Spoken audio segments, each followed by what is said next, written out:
Richiha Music Lessons Online। Hi guys, Richiha music lessons online से मैं तिमोथियस गिल। और आज की जो वीडियो है ये बहुत इंपॉर्टेंट है बिगनर गिटार प्लेयर्स के लिए। तो इसमें जो बातें आप लोगों के साथ मैं शेयर करने जा रहा हूँ वो किसी भी बिगनर गिटार प्लेयर के लिए या किसी भी बिगनर म्यूजिशियन के लिए जो कोई और इंस्ट्रूमेंट भी बजाता है बहुत ज़रूरी है। तो अगर इन सब बातों का आपको पता है तो आपकी इंटरमीडिएट या बिगनर टू इंटरमीडिएट लर्निंग बहुत आसान बन जाती है। आसान लफ्जों में अगले लेसन आपके लिए सीखना बहुत ही आसान बन जाता है। तो इस वीडियो को गौर से देखिएगा और मैं प्रेफर करूंगा अगर आपके पास नोटबुक है तो इन चीज़ों को नोट भी कर लीजिएगा। तो सबसे जो ज़रूरी चीज़ है वो है नोट्स के नाम और इनकी फॉर्मेशन। गिटार जो है वो ई स्टैंडर्ड इंस्ट्रूमेंट है, मतलब ई की पिच पे ट्यून किया जाता है। तो पहला कॉर्ड जो है गिटार के ऊपर ई बनता है ओपन पोजीशन में। लेकिन जो म्यूजिकल फॉर्मेशन है नोट्स की उसके मुताबिक पहला नोट या पहला कॉर्ड सी नेचुरल या सी मेजर है। तो इनकी फॉर्मेशन मैं आसानी से आपको समझाता हूं। सबसे पहले आपने ये याद रखना है कि म्यूजिक में 7 नोट्स हैं। अल्फाबेटिकली उनके नाम ए से शुरू होके जी तक है, मतलब A B C D E F G, 7 alphabets 7 musical notes के नाम। लेकिन इनकी फॉर्मेशन सी से शुरू होती है, मतलब म्यूजिक में पहला नोट जो है वो सी है। अब C D E F G A B C. तो ये लेसन स्केल के ऊपर बेस्ड नहीं है इसलिए मैं ज्यादा इसको डिफाइन नहीं करूंगा, लेकिन ये सातों अल्फाबेट 7 नोट्स जो हैं सी से शुरू होके सी पे खत्म होते हैं। C D E F G A B C. तो जब बी आ जाता है या 7वां अल्फाबेट आता है तो उसके बाद वही सेम नाम रोटेट होते हैं। अब जो समझने की चीज है कि सी से डी होल स्टेप है, मतलब इसके बीच में एक और नोट है। तो वो कौन सा नोट है? सी, सी शार्प एंड डी। अब सी से सी शार्प जो है वो हाफ स्टेप है। सी, सी शार्प, डी, इसी तरह से हम आगे चलते रहे। डी, डी शार्प, ई। तो डी से ई भी होल स्टेप है। ई, तो ई और एफ के बीच में जो है वो कोई नोट नहीं है। ई का शार्प नोट नहीं होता, तो इसलिए ये एक हाफ स्टेप है जिसमें आप अगले नोट पे चले जाएंगे। ई के बाद एफ। ई का शार्प नोट नहीं है तो ये हाफ स्टेप ही रहेगा। इसी तरह सोन आप आगे चलते जाते हैं तो बहुत आसान इसको कर देते हैं। ई और बी का शार्प नोट नहीं है।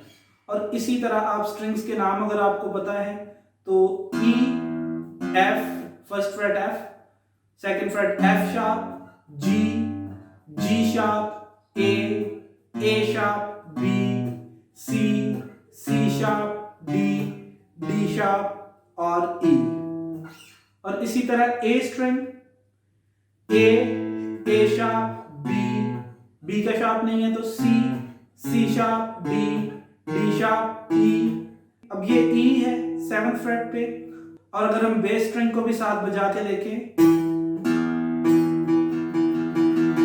तो दोनों की एक ही पिच है या सुर एक ही है। ई, एफ शार्प, जी शार्प और ए। तो ये 2 स्ट्रिंग्स पे सारे नोट्स का आपको पता होना चाहिए, तो आपके लिए कॉर्ड्स सीखना, बार कॉर्ड सीखना बहुत आसान हो जाता है। उसके बाद ये सिंपली बीट्स को काउंट करने का मैं आपको बेसिक सा स्ट्रक्चर जो है वो समझाऊंगा। ऑब्वियसली हम गिटार सीख रहे हैं तो ये वेस्टर्न थियरी है। अगर कोई शास्त्रीय संगीत या देसी म्यूजिक सीखने वाले लोग वीडियो को देख रहे हैं तो उस थियरी को आप इसके साथ बिल्कुल कंपेयर ना करें। तो सिंपली 4 बीट्स आपने गिननी है। 1 2 3 4, 1 2 3 4, 1। तो ये 4 बीट्स हैं जो हम गिन रहे हैं। 1 2 3 4। अगर हमने इसको हाफ पे डिवाइड करना है 1 and 2 and 3 and 4 and 1 and 2 and 3 and 4 and 1 and 2 आपका रिदम बन जाएगा 1 and 2 and 3 and 4 and 1 and 2 and 3 and 4 and। तो काउंट करना आपको आना बहुत जरूरी है। एटलीस्ट हाफ नोट्स आप काउंट कर सकते हैं। अगर आपने एक बीट को 4 पोर्शंस में डिवाइड करना है तो 1 E and a, 2 E and a, 3 E and a, 4 E and। अब एक बीट को हम 4 हिस्सों में डिवाइड कर रहे हैं 1 E and a, 2 E and a, 3 E and a, 4 E and a। अभी दो चीजों का आपको जरूर पता होना चाहिए कि शार्प्स का जो साइन है, स्क्रीन के ऊपर भी आप देख सकते हैं कि F और F शार्प के लिए जो है वो हैशटैग साइन जो है वो यूज किया जाता है म्यूजिकल लैंग्वेज में।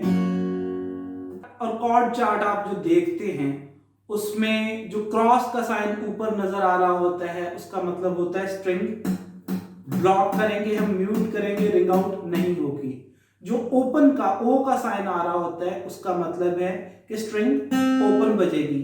जैसे सी मेजर है तो इसमें ई स्ट्रिंग ओपन बज रही है तो इसको हम दबा नहीं रहे, तो ये ओपन स्ट्रिंग है। तो ये दो साइंस आपको पता होना चाहिए। तो उसके बाद अगर एफ की पोजीशन है, ये वाली पोजीशन, तो इसके ऊपर अगर 3 या 3rd मेंशन है तो इसका मतलब है कि ये सेम पोजीशन हम 3rd फ्रेट पे अप्लाई करेंगे। तो ये चीजें आपको पता होनी बहुत जरूरी हैं। तो आने वाली वीडियोस में हम बार कॉर्ड्स और स्केल्स भी सीखेंगे और कॉर्ड फैमिलीज को भी हम करीब से देखेंगे कि कॉर्ड फैमिलीज क्या है और कैसे काम करते हैं, और खुद से आप कैसे किसी भी सॉन्ग के कॉर्ड्स फिगर आउट कर सकते हैं।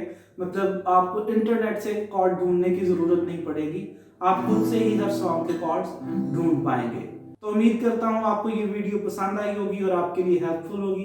रिची हाउ म्यूजिक लेसन्स को जरूर सब्सक्राइब कीजिएगा और फेसबुक पेज को भी लाइक कीजिएगा। अगली वीडियो में मिलते हैं।